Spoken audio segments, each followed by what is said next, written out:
There is a question that haunts nearly every thoughtful parent. Am I doing enough? The instinct is understandable.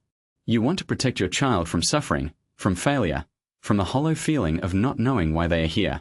But Viktor Frankl, who survived the Holocaust and built one of the most humane psychotherapies of the 20th century, would gently stop you there. He would say, the very instinct to eliminate all tension from your child's life may be the most dangerous thing you do to them. Frankl observed something striking in his clinical work. The young people who came to him most lost, adrift in what he called the existential vacuum, numbed by boredom, prone to aggression or despair, were not, as a rule, children who had suffered the most. Many of them had suffered the least. They had been handed everything except the one thing a human being cannot receive as a gift, a sense of meaning they have genuinely earned. This is not a paradox. It is the logic of the new dynamic, Frankl's term for the healthy tension between where you are and what you have not yet achieved. Human beings are not wired for equilibrium. We are wired for striving. When parents remove every obstacle, every frustration, every moment of productive struggle from a child's life, they do not create happiness. They create a vacuum.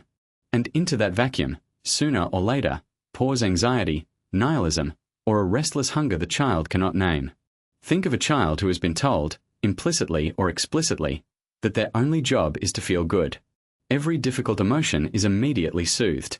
Every failure is immediately reframed as not their fault. Every ambition is praised indiscriminately, whether the effort behind it was real or not. This child may appear confident, but Frankl would look at that child and see someone who has never had the chance to discover what they are actually made of. The self-esteem is borrowed, not earned. And borrowed self-esteem has a way of collapsing at precisely the moment it is needed most. The alternative Frankl implies, and sometimes states directly, is a form of parenting that trusts the child with reality. Not cruelty. Not indifference. Trust. The trust that your child can tolerate frustration. That they can fail and recover. That they can sit with a question that has no immediate answer and come out the other side more themselves than before. Frankl noticed that children who rebel without apparent cause, who seem angry at a life that has given them everything, are often expressing something very precise, the rage of a person who has been denied the experience of their own agency. The rebellion is not ingratitude. It is an existential protest. They are saying, in the only language available to them, I need to find out who I am, and you have not left me any room. What does this mean practically? It means allowing your child to choose paths that are not yours. It means resisting the urge to resolve their discomfort immediately. It means asking, rather than telling. Frankl was a great believer in the Socratic method, the kind of conversation that does not supply answers but elicits them from within.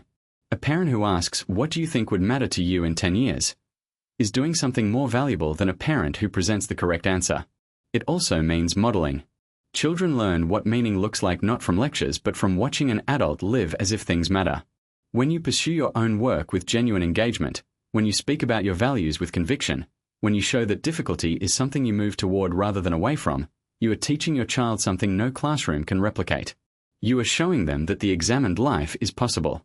That it is, in fact, worth living. Frankl was not naive about suffering.